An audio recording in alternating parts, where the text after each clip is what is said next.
Inside Story Uganda, real source of political updates.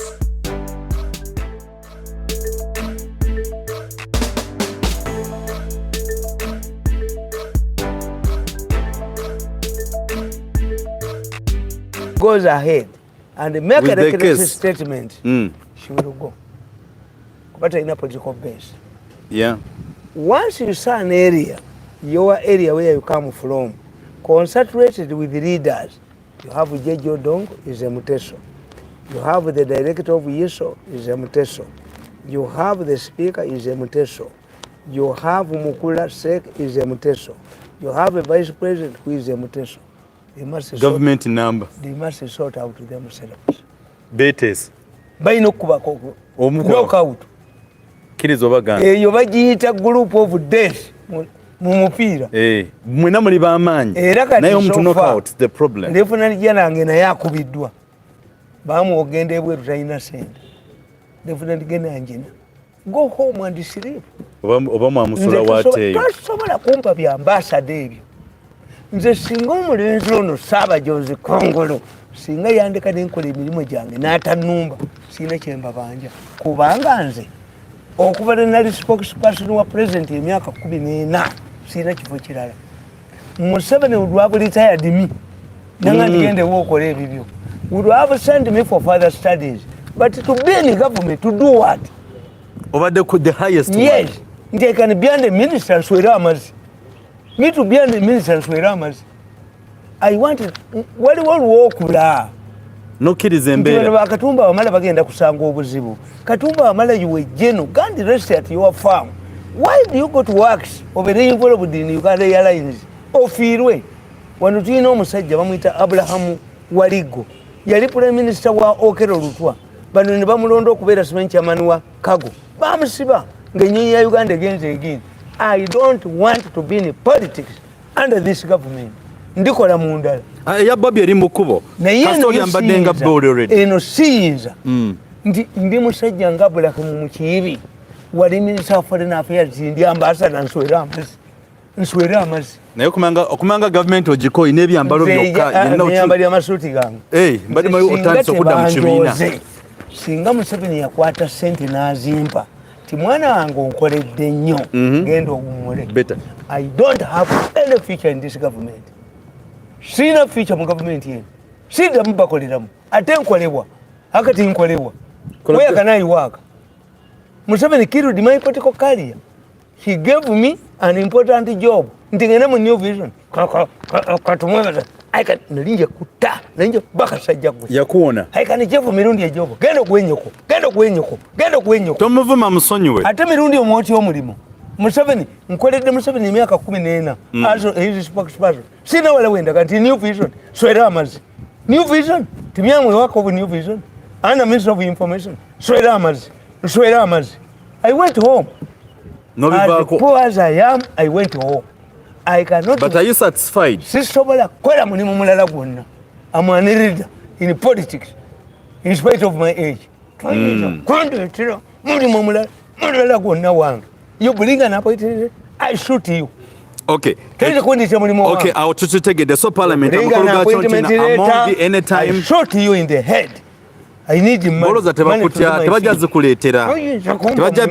As what? Okay, senior. As what? Or what advisor bufu? Better deputy vice president. Bufu. Or what advisor bufu? You get it sura kombwa.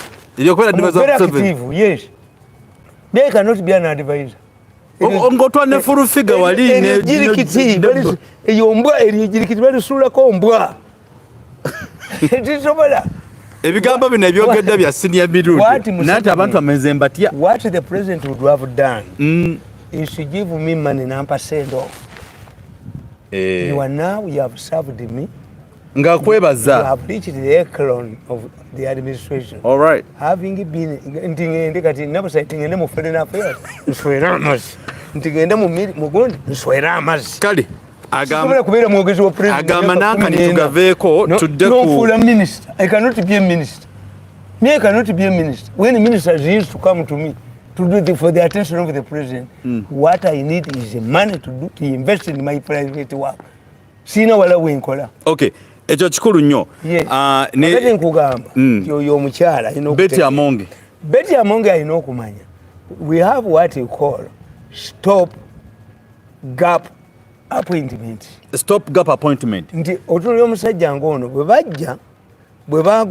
bajjamu Afende Muhoozi ne bamujja mu Land Forces ne bamujja mu Special Forces balonda omusajja ne bamuteekawo yavudde why nga bw'otunulira academic papers profile ye weeka weeweta primary school there was no way he could command Special Forces nga commanding banene berere. As Museveni was planning to see somebody can take, he had a problem, had to remove Muhoozi, but he is replacement.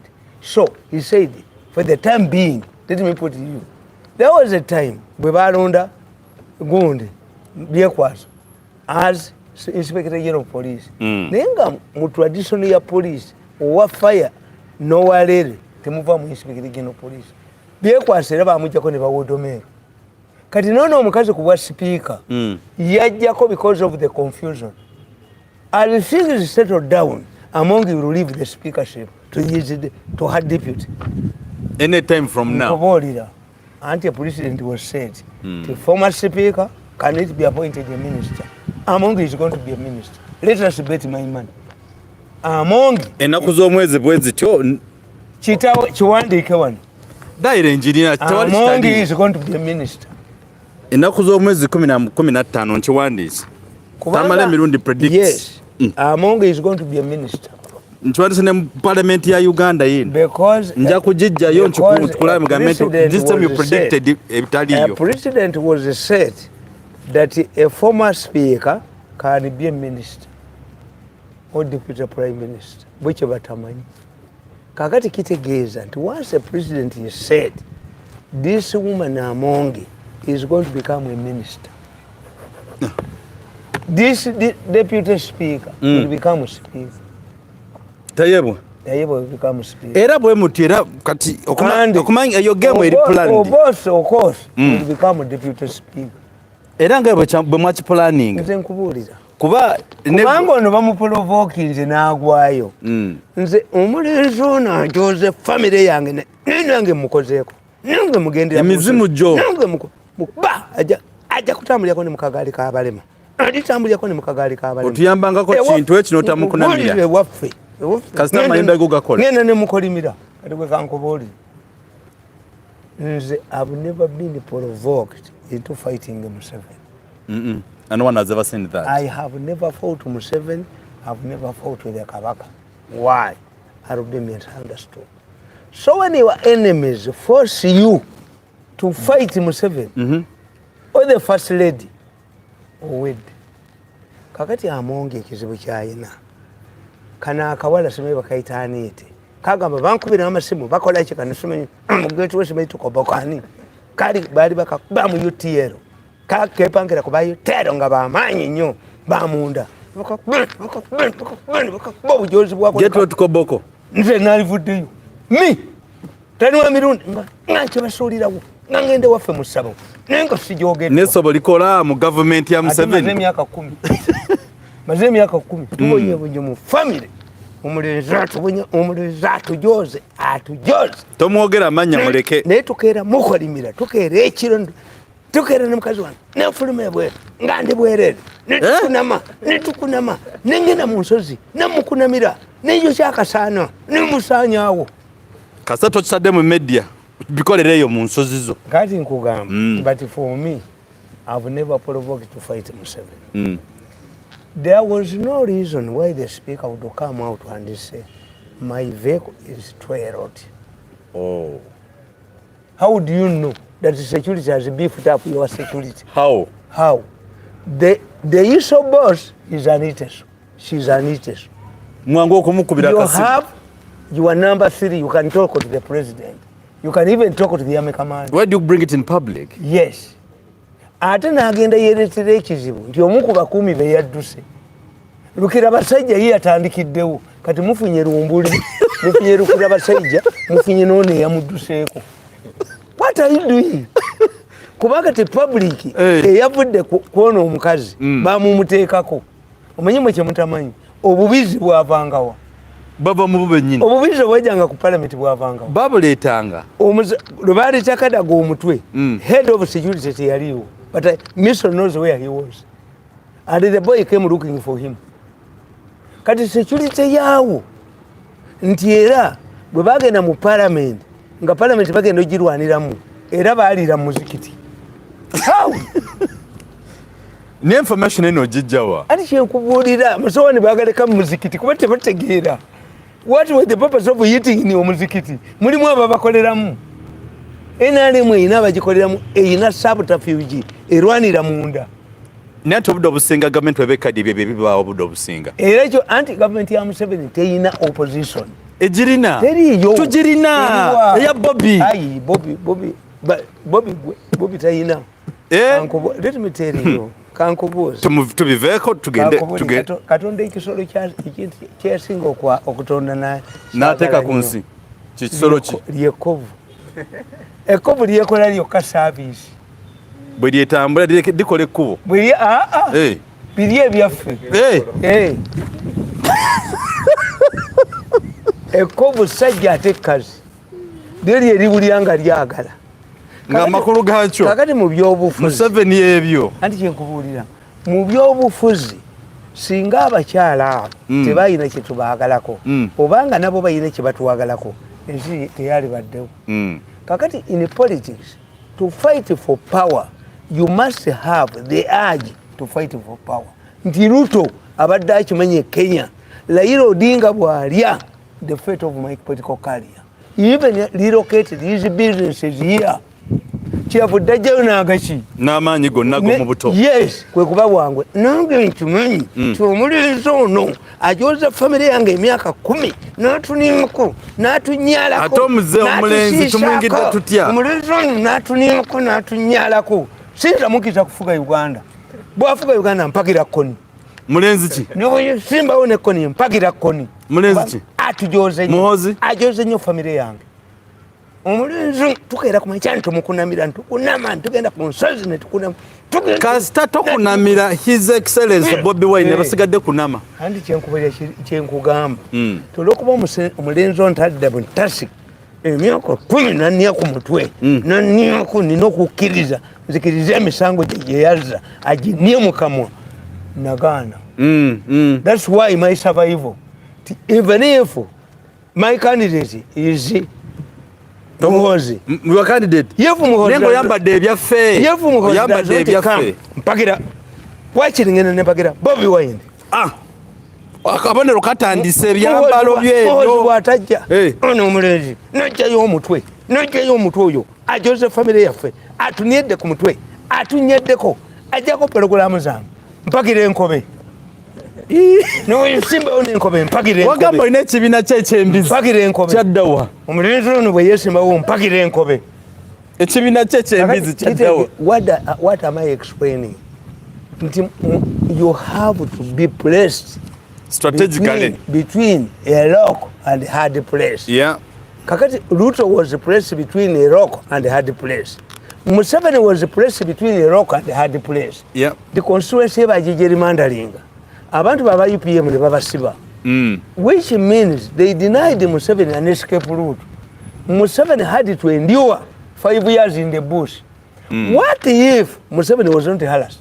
Omulenzi ono singa tajoze famire yaffe n'atujoka bwotyo n'atunya ku mitwe n'atunyolako n'atusiisaako n'alemesa ssente zange n'ekuba obukofira bwange n'abulemesa ssente zange nina okugenda mu lugosirwe kyetuva tukeera ku makya buli lunaku mu kisinde ekyenkya ne mu kisinde ekyolweggulo ne mu kisinde ekyomutuntu tomukolimira tukunama nengenda ku nsozi nemukolimira nengenda ku nsozi ewaffe nenkuma ebyoto nemukolimira omulenzi ono nakano kanne kano nako kano k'omusaayi kano nako katta abantu bakanoonya bajja bakitaawo bali kuba kitaawo nebwoteri bwe ne babwokya kekaneeregamu akasajja kekaneeregamu akanerera kekane kagamba mbu if we don't silence Mirundi we don't have a future ani yakulegera otta abantu kasajja gwe ani yakulegera otta ani yakulegera ojemu abantu oganizaabo bajja kukuba nekitaawo bamutte kakati nkugamba anga yaki They have placed me between a rock and a hard place. If they had allowed me to go and settle down, sali bakubye myaka 10. Kakati mu Uganda, Museveni yabasalira amagezi. At every level, kuliko muwumba gw'emmere. Nti ekaawo, kakati mwekanva buli, naye enanga. Omuntu asinga obusiru ku nsi bamuyita enanga. Enanga ye musajja asinga obusiru ate nga ayogerera gavumenti. Kaawo weebuko, wizi, kaawo weebuko bwamukutte. Ngadidde lisi y'abasomesa abatali yagikoze. But this man of Buko was killed. Nemotoka ne bayosha ne bagati bajokeza baade banonyamu documents oba fingerprints. Inongo. Enanga jakwatibwa. Enanga alikwatibwa je bujja. Enanga abana bene mukazi wabakoze bubi. Okwogeranga ebyobusiru. Nalwiso musasira. Nalwiso ne betuletu mukutti. Nalwiso aliyogera nasoma iki. Yes, Mustafa DC yagenda Scott Field kubati yasoma. Na yinanga jakwatibwa je bujja. Enanga bali muvunana. Enanga ajja kukwatibwa nga Hitler kuba yogera ebyobusiru. Kati nkugamba ti omukyalo oyo tebamuyambye. Betty Among. Even the Yiso boss, even Enanga have not helped her. You would have dismissed it. That in Uganda, one, if you had a smart man, not Enanga, you would say, in Uganda, it's not possible. Kubango inokumanya. Principal judge, motoka ibaji kubaji. Bamasasi. Ya masasi. Katumba amala, bamukuba amasasi. Bano bonna bazze babatta. Kakati, if you come to me as a spokesperson of Nanga, you would say, I think either is a security guard is feared to approach and you see, Ugandan is a stubborn people. They even follow the convoy of the president. If you get a man like me, not in anger, you get a man like me, not in anger. Do you still believe into an accident? I think Uganda, as we investigate Huji, because exposing that a speaker can be trailed by who? By who? Investors don't come back. Is number 3 in command. When the terrorists attacked America, both the president and the vice president were kept in a bunker. Who succeeded? Who is in charge? When Reagan was attacked and almost assassinated, Bush came out and said, I'm in charge. A country cannot be in a succession vacuum. Kati if you come to me, yasoma, omulenzi ono yasoma anjoga nali bagambi natose nembuuza, my decision must be based on the past. The principal judge was attacked recently. Nebasooka beegaana nali bagambi Katumba Wamala was almost survived. Kati nali bagambi we are hitting these remnants in Congo, which means these terrorists might be threatening the survival. We have even changed, elevated the security of all of the dignitaries, the VIPs, to standards. Because at one time, remember, MPs demanded armored vehicles. Mutoni wa Mirundi yayogera atali enanga Katonda gwe yamma amagezi kati njokeranga public relations officer. Tumaze okutuula kubanga ekizibu oyo omwana bwe balina okwegendereza. Museveni must appoint Mwenda. Now, Museveni akwate Mwenda, akwate Ofonopondo. Nze sinza bakolera najogerwa nnyo ne bankanyuka kasa. Now, Mirundi. Andi nkubuulira. Yes, sir. The problem they have is a psychological war. Who can help Museveni to handle psychological war? Sibali omunsi. Akamagezi takayina. He has only 2 people. Me banjoga nengenda. Jagala kwekolera byako. Sinza kutuula nabo mu meeting. Ayina Ofonopondo. Ayina Mwenda. These are the key players in psychology. Because this is a psychological war. when number 3 is selected, enanga ogoba bugobi, enanga omugoba bugobi, enanga omujja kuba spokesperson. Even Kulayiji tasobola kubanga it means Kulayiji mu maje mulimu security. Chenjega kweboza. Naye nyinyi zekisobola. Miru acha Twitter. Oba Kulayiji yakolede ku biragiro byani akuda ku biragiro bya atenga Kulayiji asenga nalwisa amagezi. Okay, wacha Twitter being self contained. Nti ngo ine nyumba erimu toilet erimu ekiyungu ngeri self contained nga sebuza ku neighbor ne yambeke uwo. Ekibuzo kirwe kiti. Do you believe na Kulayiji enanga they are not self contained? Biga baba wabiwe. Andi kankobole nalwisa abakanga abawase. Nalwisa tasobola kumfu. Knowledge jenina baba tuma butumwa so tebalina musango they impacting them wrong things. Nalweso is not knowledge as Kulayiji. Nalweso is getting accelerated appointments not based on academics. Ekitegeeza Nalweso academic reasoning is poor but he has ranks. Ekitegeeza gwe Kulayiji nawe ontakufuga kubanga when it comes to ranks ne center ayina niyo obwongo tayina. So they are not self-contained. Ali ku natural intellect. All right. Ndi temwalikiriza na mawulire kufuluma. Baliga kwatiddawo. Yes, temwalikiriza kugamba. Ti speaker bamunoonya. When I was sitting in State House, I had allies in the government. Olumu aba red paper bajja ne bachoma millioni 5. Ne balowooza ngenda bakwata. Nga balina solege enjagala bajjemu. Kakati omuntu ali mu State House ayina okukolagana ne OISO, ayina okukolagana ne wa military intelligence, ayina okukolagana ne wagon ne bategeera ne mutuula nga mwenna muli bagezi ti oyo omukazi sipiika ayina ebizibu naye afulumiza sitole mu mawulire mugiguleyo tefuluma tefuluma mugamba abawulire tejja kufuluma ne bazigulaagula buli wamu. Yes, naye n'oyogera n'ogamba nti olupapula lw'amawulire enanga akugamba nti waliwo pulobo nga bapulobinga baofiisa b'amagye nti babbi lobalis. The only institution this government yesigazizza is magye. Kenya omusajja bamuyita General Kalanja bagenda okununula Westgate ne bagamba nti balabye abamagye nga babbi bagenze n'obuveera obuzimbye. Kalanja yagamba retweeted the story and apologized to the Kenyan army. The Kenyan army cannot steal from a supermarket. But indeed, but they had stolen. Yes. If we steal from Kenyans, are we going to accept to be accepted abroad? No. Amajegaba Westgate. Unachichusa. Naye because the man wanted to protect the Kenyan army, yabagamba apologize. Ayina ko yabawasente. Ngabola bono wadidde UCC mwetondere nze siri kwetonderako kwose mukaboli ne muggulu akwetondera kwenzijako sinza kwetondera so era amazi olwonzitanzita ndisinza kujogebwa mirundi ebi kwetondere gwani singa bajja bulungi ne baŋŋamba nti tulinako information tuteese ninakukkiriza niku mutwe nfuule ekidoli akinimu ekinyalemu ani gwoniamu. Okay. Nkitegedde Amongi tumutegedde anytime agenda kufuuka minister. Amongi agenda kufuuka minister. Tukulugizingidda.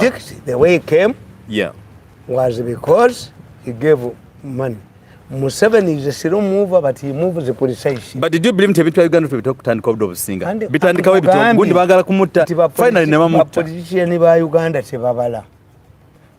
I have told you, if the president called me, nanganti I'm retiring you, or you go for further studies, not transfer kukasasira appointment, I would be a happy man in my village. Chakabinyo. Netwizo kumutwala kukasasira appointment. Okay. I cannot accept a kasasira appointment. Million mu kitundu ntize njikolera nkube ebiraka mu mpali. Okay. Lwaki ba politicians. Gotagala kukozesa. Lwaki mu ba politicians zibange tewali goba de kasasira appointment. Ono bamututte kasasiro. Nabasa yagenze kasasiro. Oli bamutwala kasasiro. Lwaki nze go muwa kasasira appointment. I rejected it. I smelled it a rotten one. They wanted to humiliate me. I cannot accept a kasasira appointment. Eyo kasasiro. But ekakuba butcherman simanyi bani. Me to work with the butcherman. To be in a group of I rejected it. Okay, Senior Mirundi, empisa ne culture mu Uganda bifudde. No. Lwaki nga kanswe kumaleyo? Lwaki empisa mu bantu zigende zibagwamu?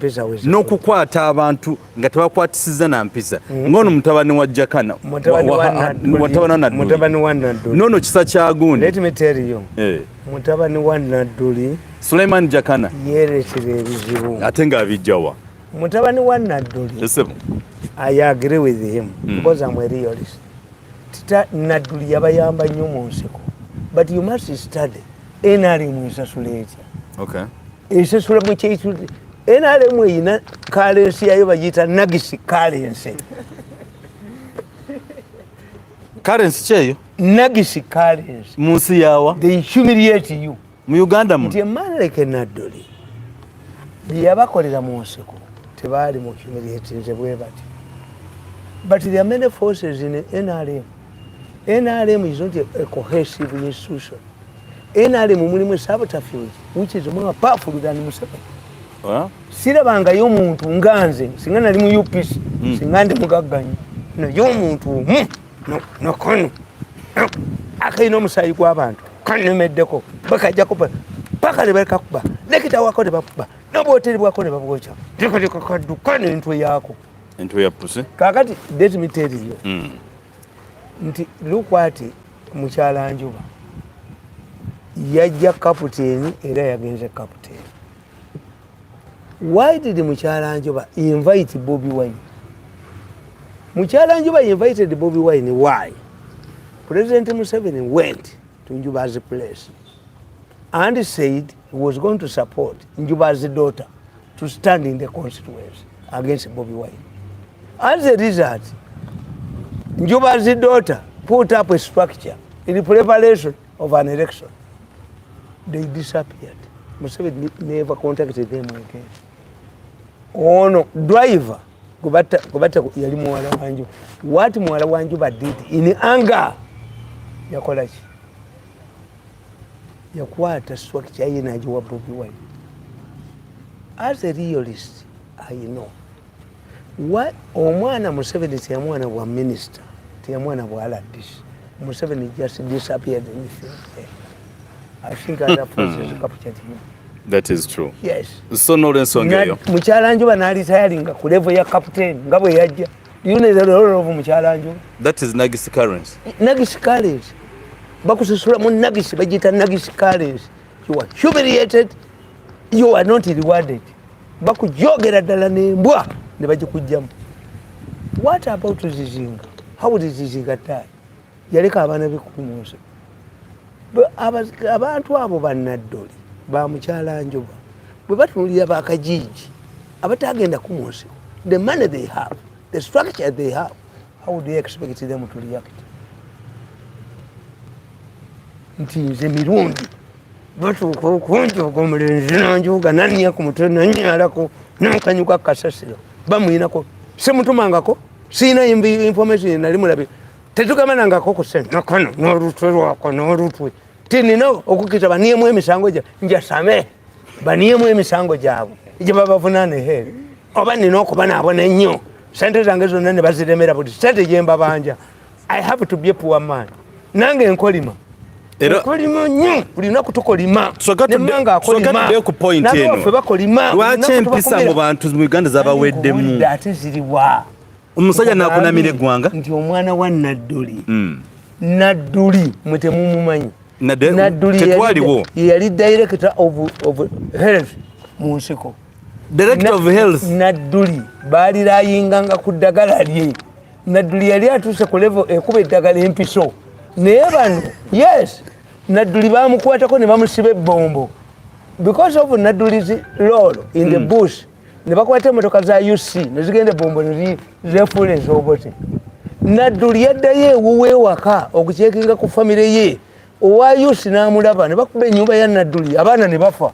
Is it how Nadduli can be rewarded? Naye ani yakuba Nadduli n'aleetawo ekiwaano kubanga ayagala okufuga eggwanga. Ani yakuba ntu? N'ani yakuba ntu? N'abanyaalako? N'ani anannyaala? Ekizibu kyokka mutabani wa Nadduli ate gwabadde awagira okuvuma Museveni. Era yes nze mbadde mbagamba nze Museveni mugamba ekintu kimu nti Museveni kyaba akola akwate Nadduli ne mutabani we Nadduli ne mutabani we abayite as he did tumulindwa muwonge atule ne mutabani wa Nadduli amubuuze lwaki muzzukulu wonvuma yes mutabani wa Nadduli ajja mubuulira abamutuma okuvuma Museveni nga ba mu nnyumba ye kubanga ono omwana bamutomera ku bodaboda bamubba obululu. This is what they do. After humiliating you, they incite you to abuse Museveni. Kyekizibu kye balina abo abaana ti abaana abo nze sibanenya bano basipapa ani gwe batajooze nedda bwe wabanga omusisita omusajja mufunyisa olubuto tolenya mwana wo abasajja bano obujoozi bwabwe ani gwe basasudde mbuulirayo kakoza mutale yabakubira emigo ayinaki kasiri eggwanga yakubanga emigo nga bamulaba yes kitata nebamukwata kayigula nomukwata kunjegere nomutale wa guti namushouting guti gwe guti no shouting mwamukolimidde guti akati guti ali luddawo mwamaze omukolimira obanga ekyuma kigaya manyi yategwa obulo